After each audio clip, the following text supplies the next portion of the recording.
Bonjour à toutes, bonjour à tous, bienvenue pour ces émissions électorales. Vous le savez, le 25 mai, nous allons voter et nous allons recevoir tout au long de cette semaine des candidats des différents partis démocratiques pour les élections régionales à Bruxelles. Bruxelles, notre ville. Aujourd'hui, c'est le MR, la liste numéro 1, avec deux invités. Il y a Micheline Dembo-Ayaki, 58e sur la liste. Bonjour Micheline. Bonjour. Bienvenue. Merci beaucoup. Et nous avons également Alain Destex. Bonjour Alain. Bonjour. Vous êtes numéro 9 sur la liste du MR, qui est la liste numéro 1.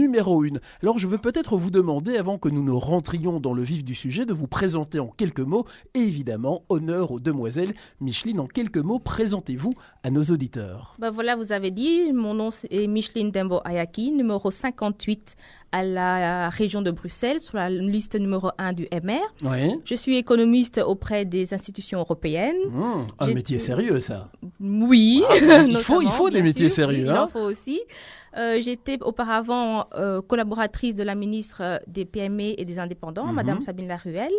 Je suis mère de famille, mariée, j'habite Bruxelles, dans le nord-ouest de Bruxelles, et c'est ma première campagne.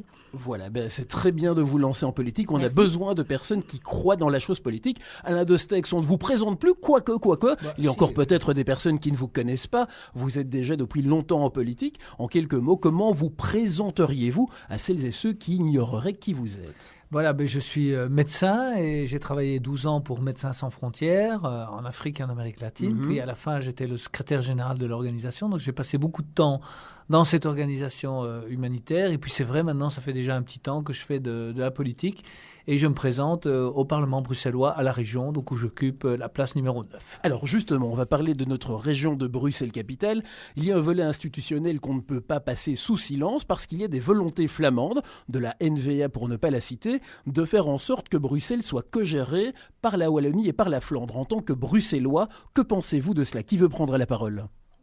Écoutez, c'est assez simple, les Bruxellois doivent se gérer eux-mêmes, mais je pense que la priorité, c'est aussi de simplifier les institutions bruxelloises. On vient de le dire, ici sur la liste de la région, il y a 72 effectifs et 16 suppléants, je crois, donc c'est trop compliqué. Il y a beaucoup trop d'élus et de mandataires publics et les gens ne s'y retrouvent pas, on ne sait pas, vous savez, il y a 33 personnes qui s'occupent de la culture à Bruxelles. 33, entre les échevins et les ministres, il y a 6 zones de police, il y a plus de 1000 mandataires publics, plus de 200 échevins, bourgmestres, etc. Donc, moi, je pense que la priorité, c'est de simplifier et rendre le système lisible. Alors là, je vous prends au bon, je vais peut-être jeter un pavé dans la mare. Est-ce qu'il n'y a pas un double emploi entre les 19 communes et la région de Bruxelles-Capitale ?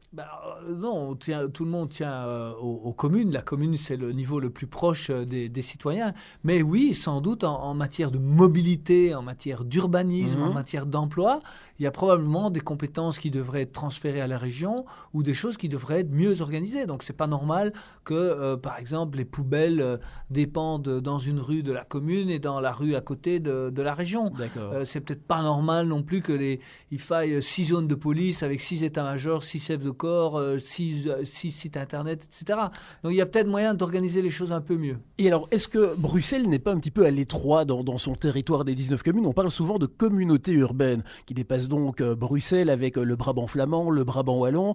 Qu'est-ce que vous en pensez ?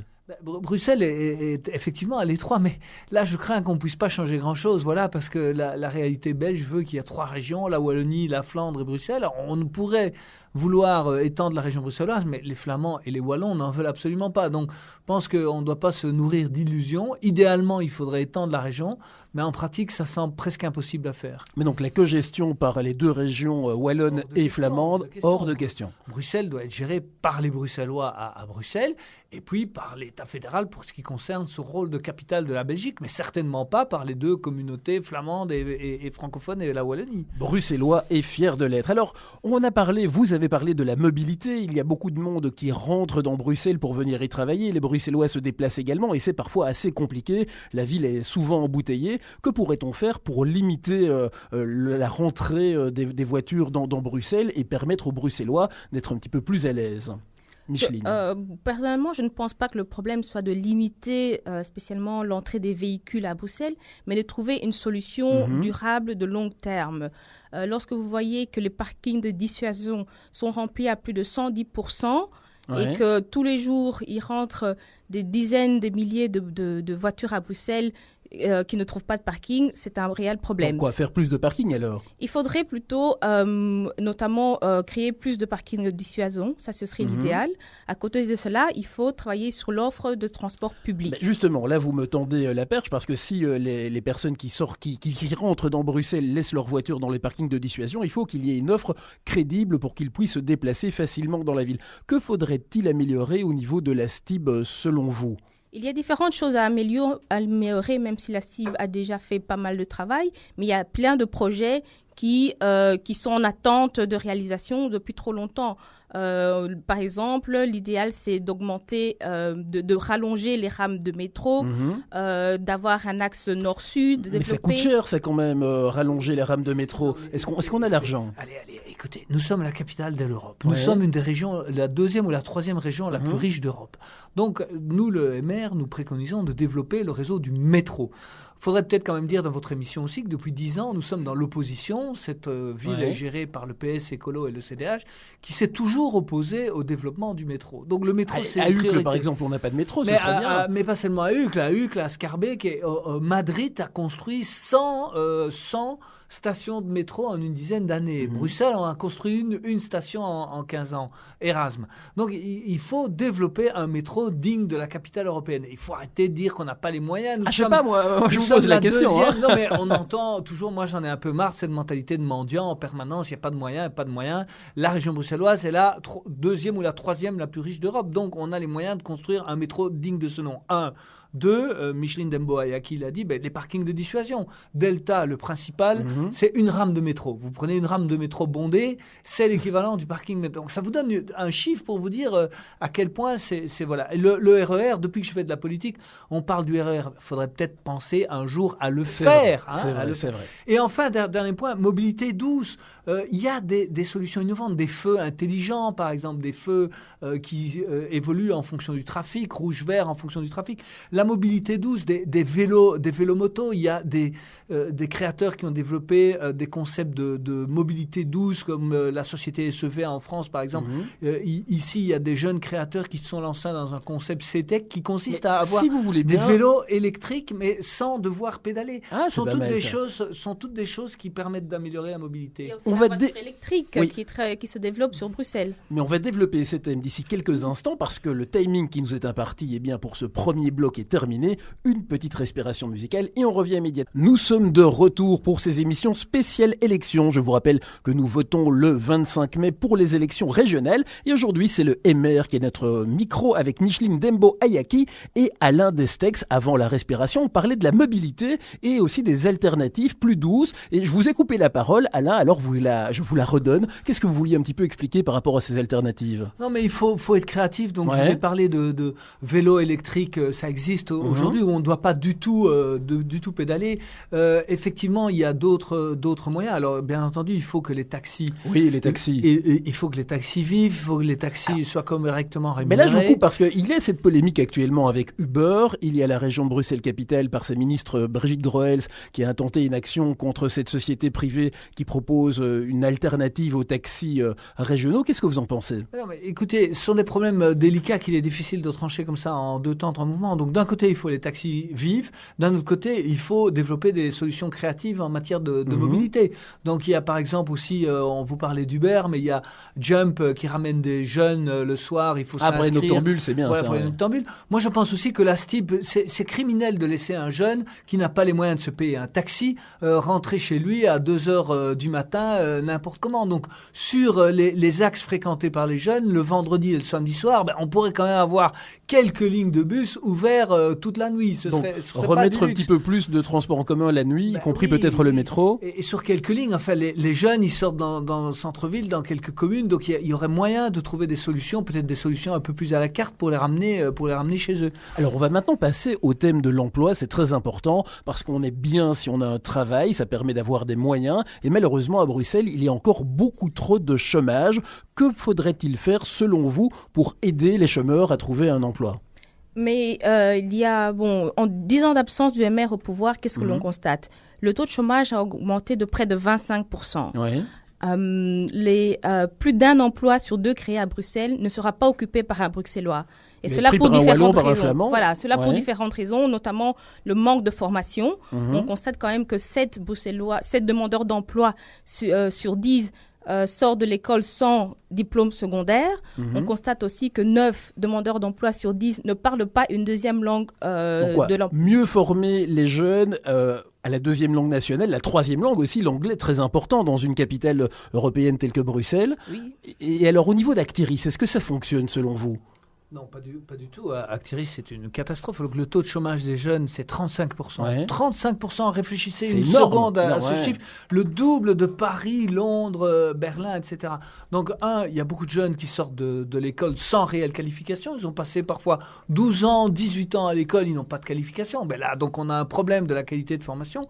Et puis, Actiris, pour moi, est une agence totalement inefficace. Moi, je vous dis, pour moi, on peut la supprimer et la remplacer, la mettre en concurrence, alors avec d'autres agences publiques ou avec des agences privées. Mais aujourd'hui, avoir autant de jeunes au chômage dans une ville qui offre quand même 650 000 emplois, il y a 650 000 emplois à Bruxelles. À pourvoir, mais c'est fou, c'est Oui, alors... mais Actiris propose un maximum, si vous regardez aujourd'hui le nombre d'offres disponibles sur Actiris, c'est Ouais. maximum 1500 à 2000. Et les autres, alors, elles sont où ? Et 3000 s'ils comptent celles offertes par la Wallonie et la Flandre. Donc il y a un vrai problème. Ça veut dire que les employeurs, qu'ils soient publics ou privés, ne font pas confiance à Actiris pour trouver leurs besoins. Alors moi, je vais encore jeter un pavé dans la mare. J'aime bien ça, jeter des pavés dans la mare, non pas pour vous éclabousser, mais pour faire avancer le débat. Alors, dans le cadre de la 6e réforme de l'État, les auditeurs ne le savent pas, mais bientôt, le contrôle des chômeurs sera assuré par la région. Quel est le point de vue du MR par rapport au contrôle des chômeurs qui va être assuré par Actiris, donc la fameuse disponibilité de l'emploi ?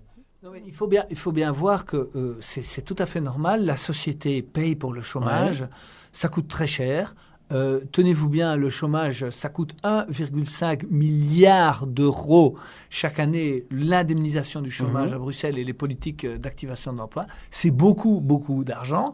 Donc, c'est tout à fait normal de contrôler les chômeurs. Ça, c'est normal de les contrôler, mais est-ce que maintenant que ce sera une compétence régionale, il faudra un petit peu changer son fusil d'épaule par rapport à ce qui se faisait avant au niveau fédéral ? Est-ce qu'il y a une particularité, une réalité bruxelloise qui va faire qu'on va peut-être adapter ça au tissu urbain de notre ville ? Écoutez, la priorité, c'est donner une formation qualifiante aux gens. Il faut quelqu'un, quand il sort de l'école, il doit avoir appris un métier. Ça, c'est la priorité absolue. La deuxième priorité, c'est de donner une culture qui donne envie de travailler. Par exemple, quand on fait passer dans les écoles le message, oui, il faut aller t'inscrire à Actiris parce que dans 6 mois, si tu n'as pas de boulot, tu vas avoir des allocations de chômage automatiquement. Je suis désolé. C'est pas ça le bon message qu'il faut faire passer aux jeunes. Il faut faire passer le message, il faut absolument trouver du boulot, soit du boulot salarié, soit du boulot indépendant, soit du boulot indépendant. Mais alors, on fait encore trop passer des messages, voilà, tu vas aller au chômage, tu vas toucher ton argent et c'est tout. Et je pense que quelque chose d'intéressant aussi à noter, une proposition du MR, c'est pourquoi pas charger un ministre qui serait compétent aussi bien de l'emploi que de la formation professionnelle et de l'enseignement. Un seul ministre. Voilà, un seul ministre qui aurait justement cette vue globale de la problématique de l'emploi qui est bien sûr liée à la formation des personnes. Alors, vous avez dit quelque chose, créer son entreprise, devenir indépendant. C'est vrai qu'on a tendance à trouver un job salarié, on est employé, on est ouvrier, mais créer sa propre boîte, ça peut être intéressant. Et donc, est-ce qu'il n'y a pas des aides à donner aux jeunes ou aux moins jeunes qui voudraient créer leur propre société ? Que peut-on faire ? Oui, les aides existent en fait, et c'est peut-être justement ça la difficulté bruxelloise. Il existe une ribambelle en fait d'acteurs pour aider un jeune ou tout entrepreneur à se lancer. Le problème justement, c'est cette multiplicité d'acteurs et cette diversité font que l'entrepreneur ne s'y retrouve plus. Donc nous, on propose au sein du MR une simplification. Simplification administrative, mais aussi institutionnelle. Il faut rendre les choses simples pour l'entrepreneur. Il a des projets, il veut se lancer, il ne faut pas qu'il commence à aller chez... une sorte de guichet unique. Voilà, un guichet unique où il a une question, il sait qu'il va à, bien sûr, un guichet le plus proche de lui, parce que voilà, ça existe et il faudrait les développer. Le plus proche de lui, il va à un seul endroit, un guichet unique, il pose toutes ces questions et là, on peut l'aider et ce sera beaucoup plus efficace. Voilà, on va faire maintenant la deuxième pause. Je vous rappelle que nous sommes avec avec le MR, avec Micheline Dembo-Ayaki, et c'est promis Alain, avant la fin de l'émission, je le dirai sans lire mon carton, et Alain Destex, vous êtes respectivement 58e et 9e sur la liste. Troisième partie de cette émission spéciale élection, le 25 mai, je vous le rappelle, on vote, c'est important de voter, c'est obligatoire, mais il faut y aller parce que notre région a besoin de vous, vous devez vous exprimer. Aujourd'hui, c'est le MR qui est notre invité, la liste numéro 1 avec Micheline Dembo-Ayaki qui est 58e sur la liste et Alain Destex qui est 9e. Est-ce que tout va bien pour vous ? Très bien, merci. Très bien. Je vois que... Notre région, eh bien, on y vit, on est fiers d'y vivre, mais parfois, les loyers sont un petit peu chers. Parfois, il est difficile d'être propriétaire et certains veulent quitter la ville pour partir en Brabant flamand, en Brabant wallon. Qu'est-ce qu'il faudrait faire pour aider les Bruxellois à rester ici, pour avoir un logement digne de ce nom ? Et par exemple, je vais prendre un cas, le mien. Allez, tiens, moi, je fais partie des classes moyennes, donc je ne suis pas suffisamment pauvre que pour avoir une aide, mais je ne suis pas assez jeune non plus que pour en avoir, donc je suis en dehors de tous les critères. Je suis véritablement la classe moyenne, mais si je veux acheter à Bruxelles, c'est extrêmement compliqué. Je suis sûr qu'il y a plein d'auditeurs et d'auditrices qui se trouvent dans la même situation. Qu'est-ce que le MR peut proposer pour aider les Bruxellois à rester ici dans notre ville ? Oui, le problème de logement est bien sûr lié au boom démographique sur Bruxelles. Une solution qui est à mettre en avant justement est d'adapter l'offre du logement. Il y a à Bruxelles beaucoup de familles, de grandes familles avec 3-4 enfants qui se retrouvent dans des logements un peu exigus ou s'ils veulent avoir en fait une chambre par enfant, se retrouvent avec des loyers qu'ils ne savent pas payer. Donc l'idéal ce serait que l'offre les constructions à venir s'adaptent en fait, qu'on ait des logements plus petits mais qui permettent aux familles nombreuses. Et le politique peut intervenir à ce sujet. Ce sont souvent des logements privés qui sont mis à la location. Oui. Le politique n'a pas de remède miracle à la crise vraiment réelle du logement et à la difficulté pour des gens comme vous de vous loger. La population bruxelloise augmente de 2% chaque année, donc le rythme de logement ne suit évidemment pas de 2% les logements chaque sociaux. année. Les logements sociaux, aujourd'hui, il y a à peu près le même nombre de personnes dans les logements sociaux que de demandeurs qui demandent en plus d'avoir des logements sociaux. Donc construire des logements sociaux, c'est pas la solution. Moi, je pense au contraire qu'on pourrait vendre une partie du parc des logements sociaux à leurs occupants avec des prêts à très long terme. Donc, ça permet à des personnes pauvres ou démunies de devenir propriétaires, pourquoi pas. Et puis, il y a aussi la solution partielle des immobilières sociales, donc qui permettent à la région de donner une sorte de garantie aux propriétaires que son loyer sera payé. Parce qu'il y a beaucoup de logements vides à Bruxelles parce que les propriétaires ont peur de ne pas être payés.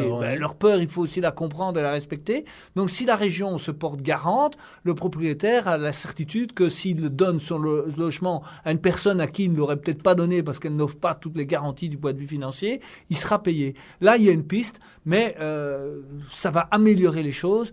Mais malheureusement, le problème du logement va persister pendant longtemps. J'ajoute que la majorité actuelle n'a strictement rien fait de ce point de vue. En 10 ans, ils ont construit à peine quelques centaines de logements sociaux ou pas sociaux.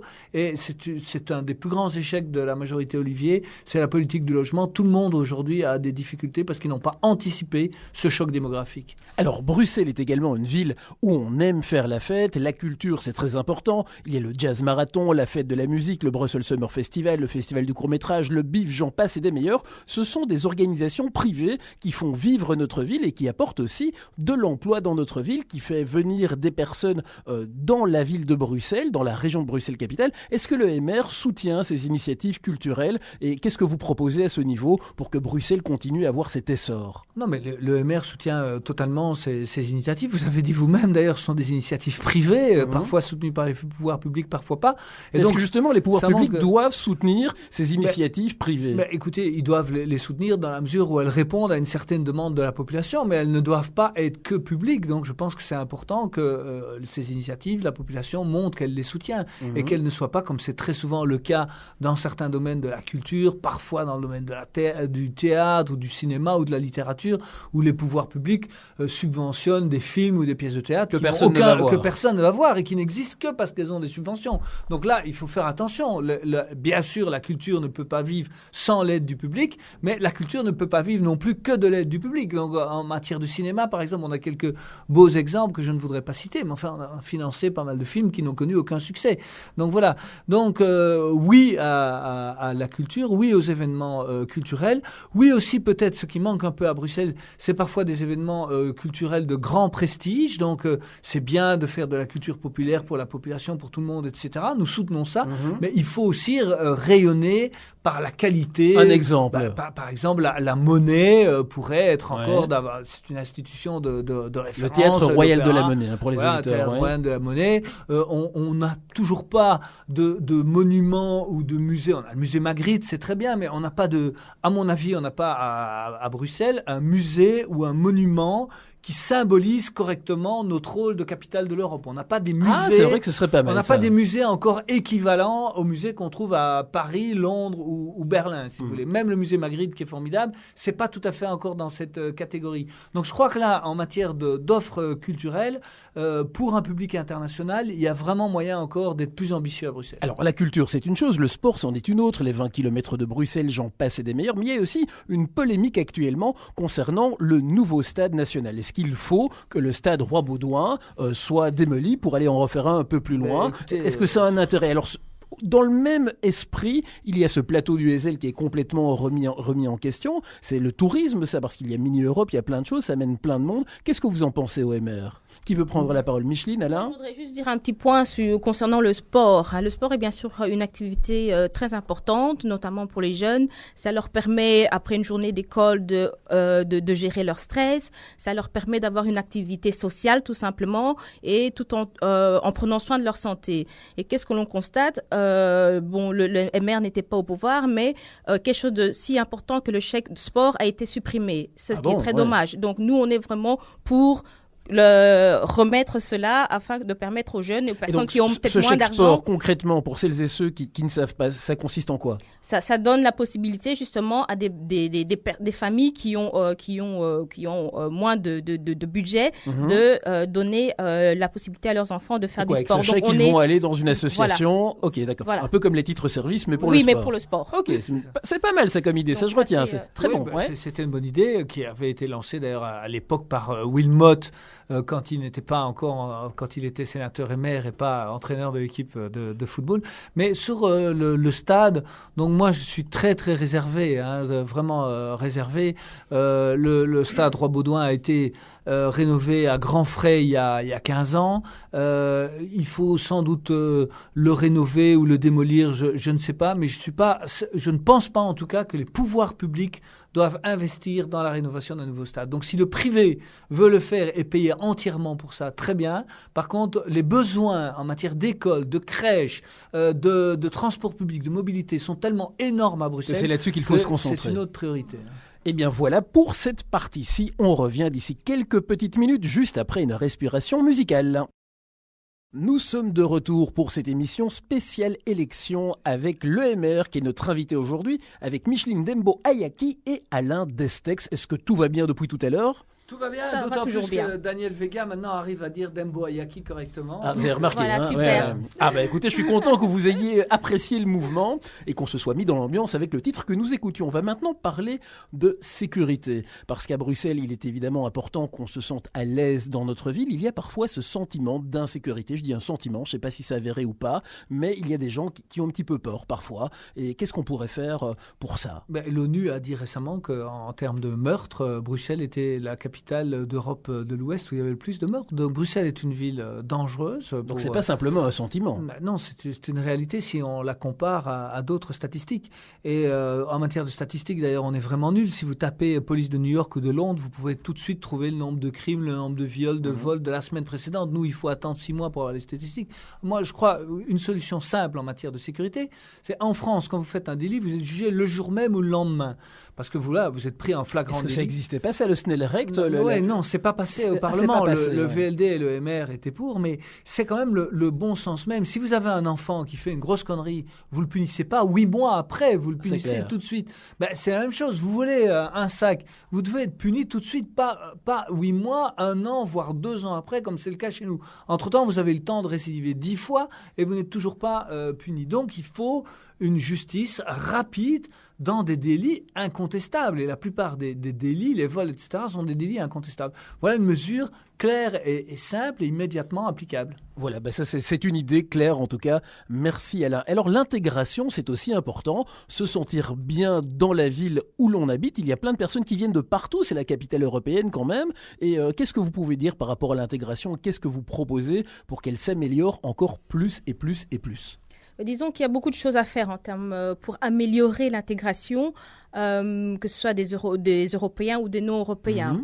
Nous avons déjà le parcours d'intégration. Je pense que l'apprentissage d'une langue nationale est une première étape lorsqu'on vient vivre à Bruxelles, en Belgique. Ça me semble normal de parler quand même la langue du pays. Oui, mais voilà, ce n'est pas toujours le cas pour tout le monde. Et donc ça, c'est très important d'augmenter l'offre de cours de langue.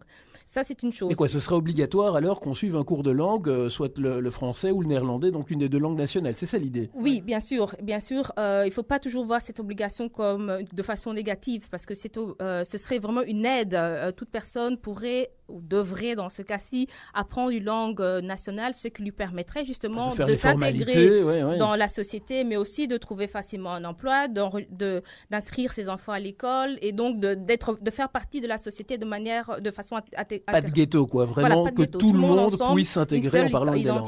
L'identité, la culture bruxelloise, belge, dans son ensemble. Donc ça, c'est vraiment quelque chose de très important. Et le parcours d'intégration dont Micheline a parlé, donc c'est quelque chose dont n'ont pas voulu les autres partis, mais qui existe aux Pays-Bas et en Flandre, et qui va bientôt exister en Wallonie.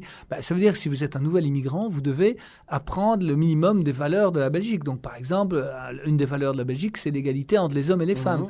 On sait que pour certaines personnes, c'est pas évident d'avoir fait respecter cette égalité homme-femme.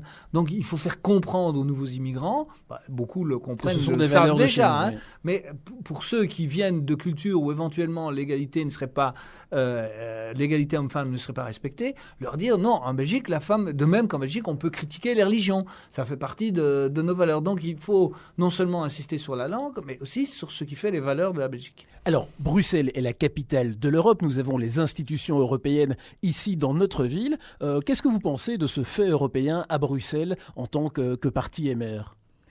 C'est pas un fait, c'est une réalité. Comme vous l'avez dit, nous sommes la capitale de l'Europe. Nous avons les institutions européennes, mais plus encore, nous avons beaucoup d'institutions internationales qui sont aussi.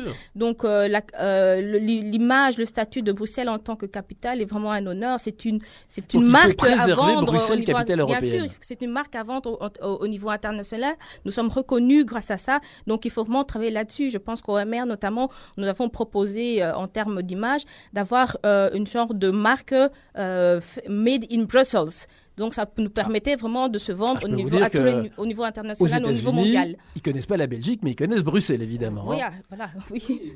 On doit être aussi plus ambitieux au niveau de notre rôle de capitale européenne. Je l'ai dit, par exemple, on est une capitale en termes d'institutions, mais en termes de tourisme, on n'a toujours pas l'offre culturelle qui est digne de notre rôle de capitale de l'Europe. Alors, vous parlez de tourisme, il y a des gens qui viennent en avion, qui partent en avion, et à Bruxelles, pour l'instant, c'est un petit peu la Bérésina avec ces vols d'avion qui survolent toutes les communes, ça fait du bruit, on n'arrête pas d'en parler. Qu'est-ce que vous en pensez ? Écoutez, c'est absolument inadmissible ce qui s'est passé. Le ministre Wathelet ou le secrétaire d'État Wathelet a adopté un plan tout seul qu'il a signé, parce que j'entends dire que ce n'est pas le cas, mais c'est lui qui a signé, c'est son plan, et il a reporté une grande partie des vols au-dessus de zones densément peuplées. Ça ne se fait dans aucune autre grande capitale au monde. Les avions ne survolent pas Paris, Londres ou Berlin. Et ce plan doit tout simplement cesser, être modifié, et il faut répartir les vols vers les zones moins densément peuplées. C'est le bon sens même. On ne peut pas rester comme ça. On ne peut pas rester comme ça. C'est une affaire absolument ridicule. Ça devient une histoire belge.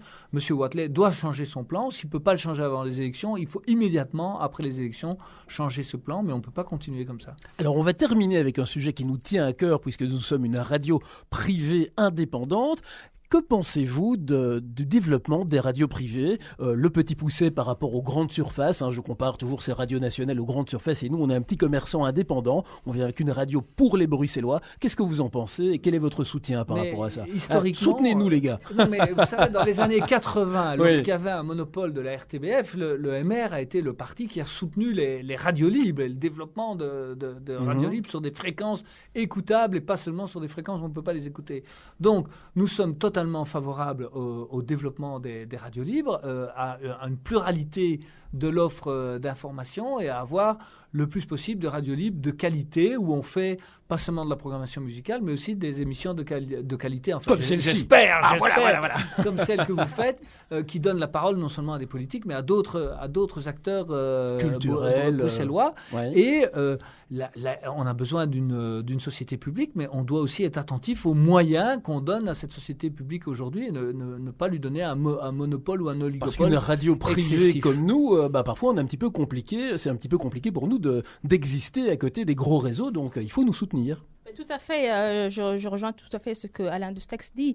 Ce qui est important, en fait, notamment en termes de culture, c'est que beaucoup d'artistes qui sont moins connus, ils n'ont pas spécialement accès aux grands médias. Justement, grâce à des radios indépendantes, vous venez avec une nouvelle offre, vous touchez un public différent. Ça permet justement de répondre à la demande. Donc, nous soutenons tout à fait. Eh bien, merci Micheline Demboya Ayaki. Vous êtes 58e, ça je regarde quand même le petit carton sur la liste du MR, la liste numéro 1. Alain Destex, vous êtes 9e. Je vous laisse en 2 secondes le mot de la fin. Il est pour vous. Qui veut prendre la parole?